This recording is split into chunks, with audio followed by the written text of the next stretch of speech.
Hello and welcome back to Football Manager 2019 with USL Dunkerque. It is the final episode of our first ever season in Ligue 1.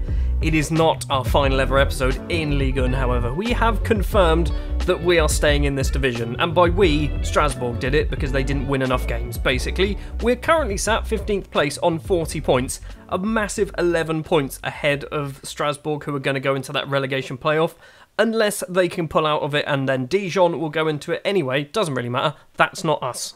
Since the last episode, where we did manage to pick up 3 points against Montpellier and then get destroyed in the Coupe de la Ligue final, we ended up being pretty bad in most games up until the point that we're currently at. So against Nice, it was a 4-2 defeat. Big Gids and Simon Bogle did score a couple of goals for us, but we were not the good side in this match.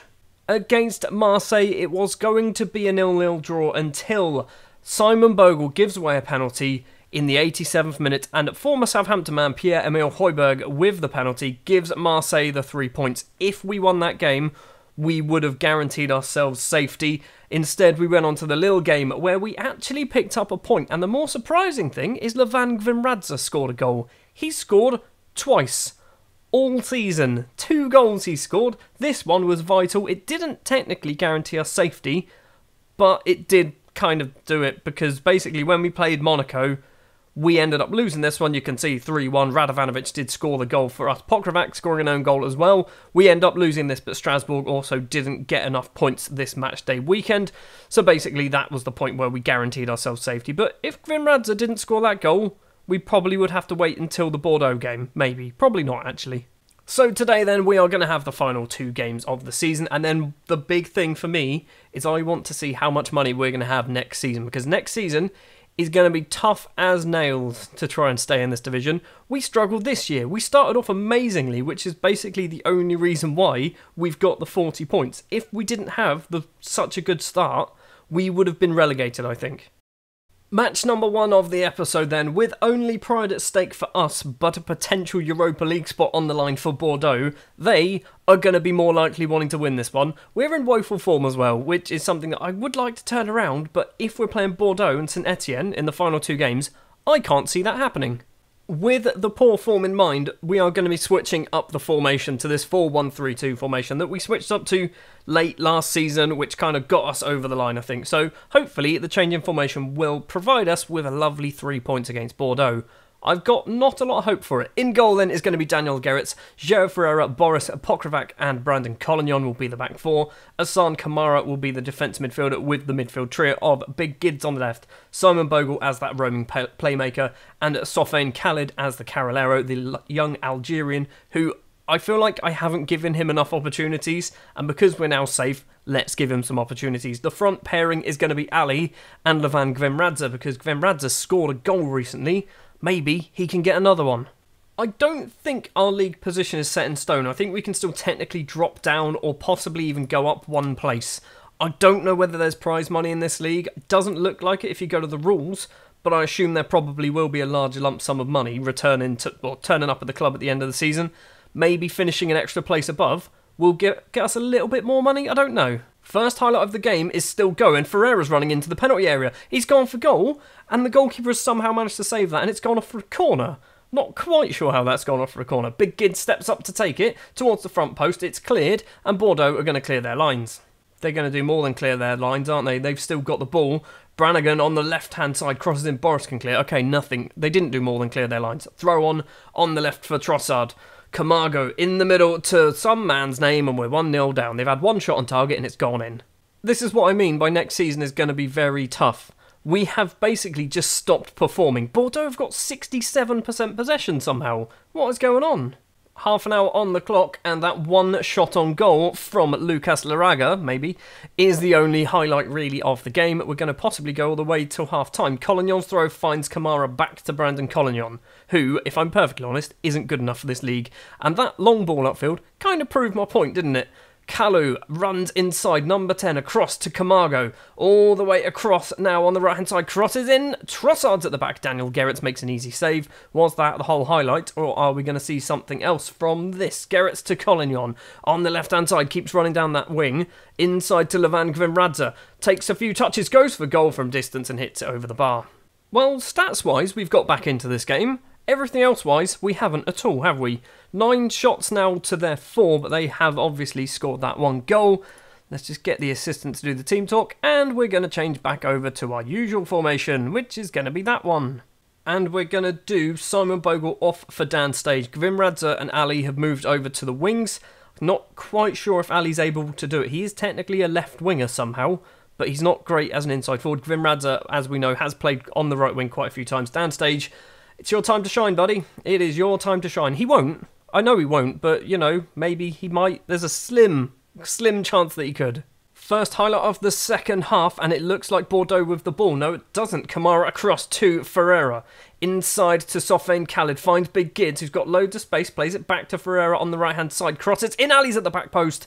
Doesn't quite get there, and Bordeaux can now run the ball clear with Kalu. Kalu through the middle. That is a hot knife through butter pass. And we are lucky that Daniel Gerrits is as good as he is, because that could have been 2-0. We are going to see the corner though. Kalu steps up to take it. Deep towards the back post. Gvimradze can get the ball clear. Finds Dan Stage, who's got no support up there, and gets tackled. There's another highlight straight away. Jimenez for Bordeaux in that right-back spot. Laraga, the goal scorer. Youssef back to Laraga once again. Laraga is not his name, is it? It's definitely not pronounced like that. Jimenez forward. Tries to find a man. Pokravac gets there first. Back to Gerrits. Kicks it upfield over the halfway line. Not over the halfway line, towards the halfway line. We do get the ball back though. Sofane Khalid to Big Gids. Gids runs with the ball, tries to find Dan Stage, can't do it. Now Miguel back to the goalkeeper. Gvimradze was putting on a lot of pressure there. And the counter-attack for Bordeaux is on. Amang on the right-hand side. He's going to play it across, isn't he? He should have played it across. Instead, he's hit it wide past the opposite post. We constantly get caught on the counter-attack, don't we? Throw on for Ferreira to Kamara. Into Khalid. Khalid all the way across, finds Collignon to Ali. Where's Ali going to go? Back to Big Gids. Takes a number of touches, goes for goal, smashes it over the bar. Collignon's on a 6.3. I don't know what he's done to get a 6.3, but he's playing really badly. What are we going to do in that right-back spot? Left-back spot. What are we possibly going to do? Guy Depode? Maybe? It's saying Rodriguez, but, you know, Guy Depode, he's not right-footed, is he? He's definitely... What about, how good is Ella? Is Ella able to do it? Neither of them are wingers. I'm thinking outside the box here. Pinto. That sounds like a good idea, right? A fullback, a right winger, going to be playing as a left back. That makes perfect sense to me. Thinking outside the box. Can't do any worse than 6.3. Final 10 minutes of the game and we've got some action with Bordeaux on the ball. Trossard runs inside to Laraga once again. They are passing it around in the middle. Camargo. Ball forward to Amang. It's a great sliding tackle from Pokravac and it's going to be a corner. Pokravac is an absolute beast. Considering he's only 17 years old, corner comes in. Kamara can get the ball clear. Not very well, but he got it clear. Another corner. Kalu takes it towards the penalty spot. Laraga is there. Zek has put it in. The offside flag is waving. It is not going to count, although we're going to go look at VAR, but I don't think it's going to count anyway. It shouldn't count because he's offside. It didn't count. Good. Well, I say good. It's not going to make a blind bit of difference. It's going to end 1-0 to Bordeaux. I don't think we've been particularly bad. Big Gids with the ball. Goes for goal. Smashes it straight into the defender. Pinto cuts inside. Khalid, we're in the 92nd minute. He gets tackled. The full-time whistle goes. It's another defeat, isn't it? Well, we've stayed in 15th place, but Auxerre look like they managed to pick up at least 1 point they have against Strasbourg. They should have picked up more than 1 point against Strasbourg, to be honest. Can have also... Have they moved? Have they closed the gap? I don't know. I don't think they have. They have. They've closed the gap slightly. It means the final game of the season, we could still technically move up into 14th place. We could drop down into 16th place as well. To be honest, it doesn't matter. As long as it's not 18th, I don't care. We're a couple of days away from the final game of the season, but I thought I'd bring this a little bit of information to you. I'm assuming it's possibly African Cup of Nations. But Rodrigue Ella has been called up to the Cameroon squad once again. Alain Kamga as well is in there. He doesn't have any caps either. Kamga, not the best. Ella, also 0 caps for Cameroon. All I want is for Rodrigue Ella to get 1 cap before this save ends, because I think he's earned it. He's been wonderful for us for the last, 4 or 5 years, something like that. He deserves a cap for Cameroon. Also, Assane Kamara has yet to get a full cap for the Ivory Coast. He's been called up to the national side as well. Joey Kola, however, who is the Zambian central defender who's currently out on loan in Zambia, he has got 13 caps. So, yeah, let's not talk about him. The final game of the season then, 2 teams who have very little to play for. Saint Etienne can move as high as 9th place in the table, because they're not going to get 8th because of their goal difference. This is a lot worse than Nice. We can move as high as 14th, but are more likely dropping down to 16th place, unless Cannes are playing someone big. They're playing Lille. Cannes are playing Lille, so maybe Cannes won't catch us. Maybe we're finishing 15th. Because it is the final game in the season, there is going to be a little bit of rotation. Also, because it is the final game of the season, I have decided to delve into the Steam Workshop and try and find a tactic that might be better than what I'm currently playing. I have found one. It is a 4-2-3-1, so it's quite similar to what we've been playing anyway. The only difference, obviously, we've got an attack midfielder rather than a defence midfielder. If I remember, I will put the link in the description, and I apologise now if I forget, because I probably will forget. In goal then is going to be the Italian Sergio Martella, a player who I don't think has actually played a league game for us all season. João Ferreira, Boris Pokravac and Eduardo Luiz will be the back four, so not a huge amount of difference there. Midfield pairing of Big Gids and Andre Roque. Andre Roque is a 23-year-old Portuguese central midfielder who isn't very good, but I really want to play him. I think he should be good. It's just he never ever gets match time, so I'm hoping maybe this one game might put him in the shop window a little bit and someone else comes in for him. The attacking midfielders on the right hand side is going to be João Pinto playing his last ever game for us because he is signing a permanent deal with RC Lens at the end of the season. Yoon Kyung-soo returns to the starting 11 as an attacking midfielder, and on the left hand side making his debut is Brazilian winger File, who earlier on in the season had a broken ankle. Levan Gvimradze is going to be the striker today. I was close to playing Alan Varau, our top goalscorer, but he is not particularly match fit, and I don't want him to get injured over the summer, basically. In front of a sold-out Stade Marcel Tribut, as always, literally every home game this season has been sold out. Because we've only got 5,000 seats, we are going to be closing off the season then. Saint Etienne, who beat us 3-0 in the opening game of the season, let's hope they don't do the same thing. Because this is a formation downloaded off the Steam Workshop, it could work amazingly well. It could go awfully, and it's already gone awfully. After just 4 minutes, Tobias Svensson scored a ridiculously long-range free kick. Sergio Martella, not necessarily the best goalkeeper in the world, is he? 15 minutes in, corner for Saint Etienne. Claudio Roberto's there. Vavro's there and has hit the post, ?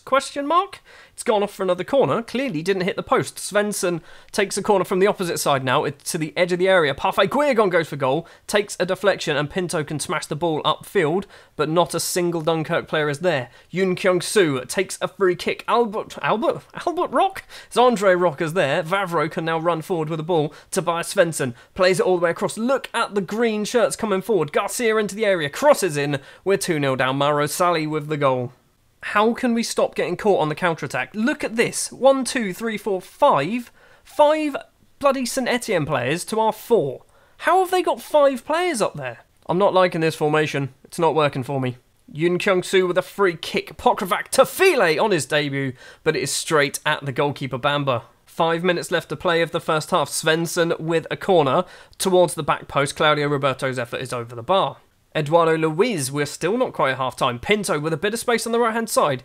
Holds up the play, tries to cross it in, and the counter-attack's on, and it's going to be 3-0 to Saint Etienne, isn't it? Hassani runs forward, across to Parfait Guiragon, into the area, in towards their striker, possibly, and it is 3-0 because of a counter-attack.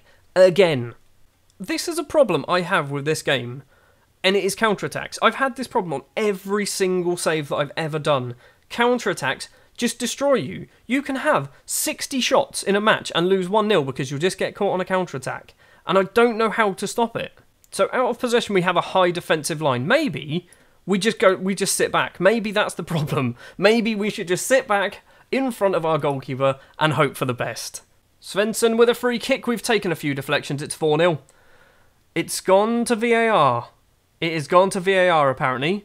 The goal won't stand. He was offside. Okay, fair enough. Just about. Not really sure whether he was, unless it is... No, he wasn't. He wasn't offside. Someone else was. I've just realised that probably the last 5 episodes, I don't think we've won a match at all. And that, it's going to be a good save. It's a very good save from Martella. But yeah, I don't think we've won a game on camera for a ridiculously long time. File's getting himself sent off. That's impressive. That is a ridiculously impressive red card to get on your debut. Oh, it's just falling apart, isn't it? Right, we've gone for this formation. It's a 4-1-3-1. We've also brought off João Pinto's on a 6.2, which is impressive. I don't know how you're doing so badly, because I've barely seen you with the ball. Looking at the ratings, no one's on anything higher than a 6.8 actually in goal. Everyone else is on a 6.5, a 6.6 for Pokravac. Big Gids with a corner. Are we going to get a solitary goal? Yoon Kyung-soo, edge of the area, back to Big Gids. Still loads of players in the box. Crosses in. Ferreira's there. Yoon Kyung-soo's there. We've had 2 efforts. The keeper tried to save both of them. Didn't need to because all the defenders there. Big Gids in the area. Goes for goal. Smashes it wide. Great. Just about to enter the final 10 minutes. We are definitely going to be losing this one regardless. And I said at the start of the match, as long as it's not 3-0. So far, it is 3-0. St Etienne passing it around, but Yoon Kyung-soo nicks the ball away. Levan Gvinradze gets round his man. He's got 2 in the box. Simon Bogle is one of them. And Bamba, the goalkeeper, is the best goalkeeper in the world because anyone else would have scored that. Ferreira goes for goal, takes a deflection. It's going to be a corner. Yoon Kyung-soo takes the corner. It's towards the 6-yard box. Pokravac is there. Bamba's made another great save. He's on a 7.1 now. Corner in the last seconds of the game for St Etienne. Vavro's effort is over the bar. It is a 3-0 defeat in the final game of the season, and we have deserved to go down. The team walking around congratulating the fans because they all decided to turn up for this match. I wouldn't have bothered. I didn't really want to, even as the manager. As is tradition, it's the final game of the season. You're all coming to training tomorrow, and they're all happy with it. Well, the final league positions then, we do finish 15th place on the table because Cannes clearly lost 4-0 to Lille. Oh, they did even worse than us. Filet's banned for 1 match. You're getting a 2-week fine because that was just ridiculous, that tackle. In a way, I'm impressed that you could even do that.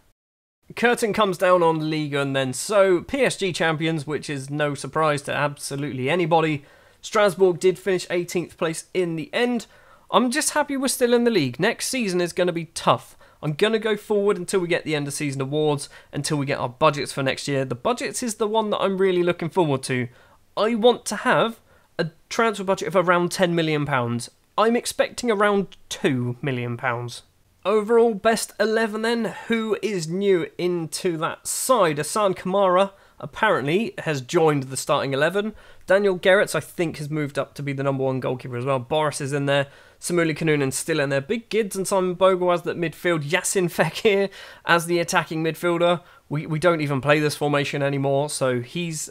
I'm sorry. I don't understand how you're still in there. How are you possibly in that position? Kevin Nzuzi-Mata?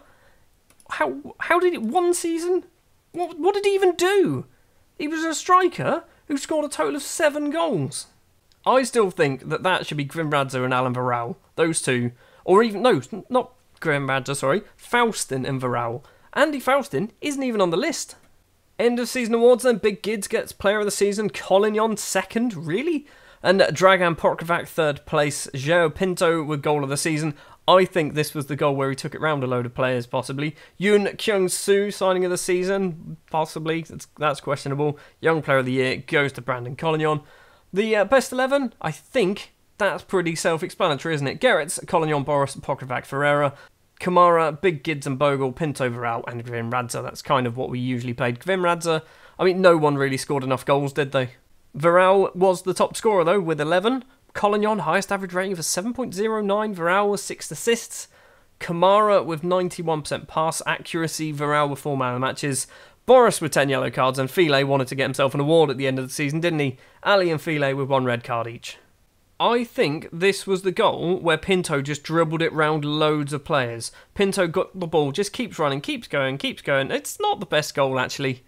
I think we scored better. I think we definitely scored better than that. Season review. Dunkerque had been expected to avoid relegation, or just about avoid relegation this season, but found disappointment in an utterly ultimately frustrating campaign for the club. I would hardly say it was frustration. It was frustration near the end because we were awful. We were one of the surprise packages. There you go. Constantly defying expectations and owing largely to an impressive spell at the start of the season that saw us rise to 6th place. If we didn't have that, we would have been relegated. Also, we did get to the Coupe de la Ligue final, which apparently isn't important. Right, next season we are... What are we going to say? We're good enough to avoid relegation next season. It might be via the relegation playoffs, and that's what we'll be working towards. That's good. Okay, that is good. We've got what it takes, Alan Varel. Come on, boys. Oh, great. So our budgets for next season, £1.66 million. Not a huge amount. Wages, I think that's quite good. £375,000 wages. The board aren't expanding the stadium. Good. I say good because there was a little thought in the back of my mind that if we get some money for staying in this league, the board are going to spend the money on expanding the stadium rather than trying to stay in the league, and I really don't want that to happen. Let's have a look at finances, because, yeah, so our wage budget is £130,000 higher than what it is this season. That's good, because if we basically decide, you know what, we're just going to go into the free transfer market or cheap players, that's going to come in handy. Now, I don't think that is all the news that we're going to get regarding finances, so I'm going to go forward until after the Strasbourg relegation playoff match has happened, because I suspect at that point that's when prize money will get given out. If we have a look at the rules, you'll see that there is no, like, if you finish in 12th place, you get this amount of money. So there must be prize money, it's just not set in stone. So I want to see what we're going to get, basically. Oh my word. We are a few days away from the World Cup by the looks of it. We've got 3 players going to the World Cup. It's Rodri Geller, it's Alain Kamga, and it's also Joey Kola. Zambia have qualified for the World Cup. That's pretty impressive. Has Ella got his cap yet? He still has no caps. Nor does Kamga. And Hassan Kamara didn't get any caps either. We're on the 30th of May. We've just paid out £900,000 to the squad for finishing 15th place. Strasbourg stayed up in the relegation playoff. We're going to go forward a couple more days. Hopefully we get a lovely lump of prize money coming towards us. I'm not expecting it though. Okay, we've got some more things have happened. Daniel Gerrits wins Goalkeeper of the Year. That's pretty impressive for a team that finished 15th place. He also is in Team of the Year, which kind of makes sense as the goalkeeper. Raul Pinto, I thought that was going to be our Pinto then, has won some form of Goalie of the Year as well. Fair enough. And because he's got in Team of the Year, he's been given 10 grand. Wonderful. Well, this isn't good. We're on the 2nd of June. The transfer window opens in a week. And we still don't have money. The financial summaries come in. And we are in debt. Which is wonderful. I do love the fact, though, that we're going to pass the FFP for the Champions League. We do have a transfer clause that we can sell. It's for this man. Okay, right, this guy. This is something I spotted.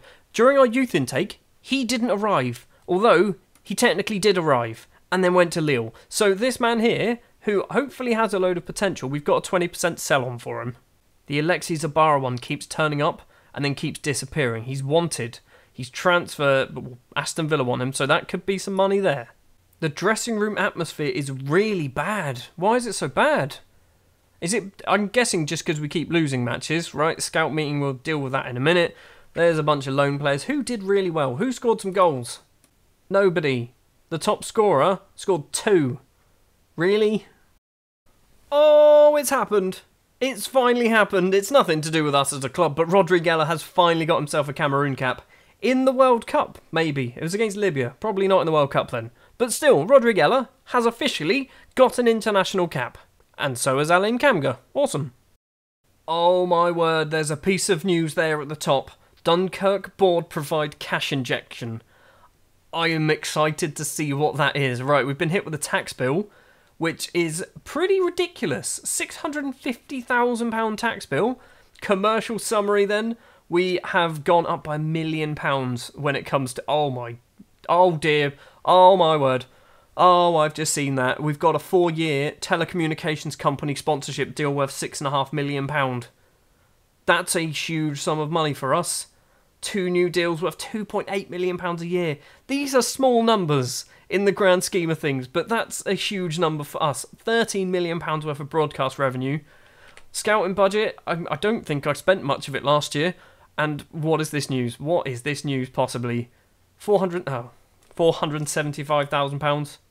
Is that it? Oh, well, hold on. We've been given a large sum of money from sponsorship, so $3 million from sponsorship. And then, yeah, there's some cash has come in. It's still not the best. I was expecting to be like £12 million. We're going to go forward another couple of days. The transfer window will open. I haven't even started making any deals yet. That is going to do it then for this episode. The transfer window has just opened. I am going to try and shift some of the dead wood. We have a lot of dead wood in our squad. You can see there already. We've got some players here whose contracts are expiring very soon, so they will be leaving the club, hopefully saving us some money. Players like Dan Stage as well isn't particularly good. Diarra Suba, Bafana Dimitri, players like that. Calzalai. We've got a lot of dead wood in our squad, and I'm hoping during the summer, if we can shift some of that on, we can then reinvest. My main target for this summer is a goal scorer and then someone to set him up. That's what I need. We really struggled this season with scoring goals. Defensively, we were actually not terrible, apart from the last few games, but scoring goals has been a huge problem for us for the majority of this save, to be honest. So that's where I'm going to put a lot of my attention on. Thank you very much for watching this episode of Football Manager 2019 with USL Dunkerque. We finished 15th. We got to the Coupe de la Ligue final and got battered by PSG, but I'm sure most teams probably do. If you did enjoy this episode, if you wouldn't mind leaving a like, if you want to see more, hit the subscribe button, and I'll be back next time for Season 2 in Ligue 1 in France. And we're going to be awful.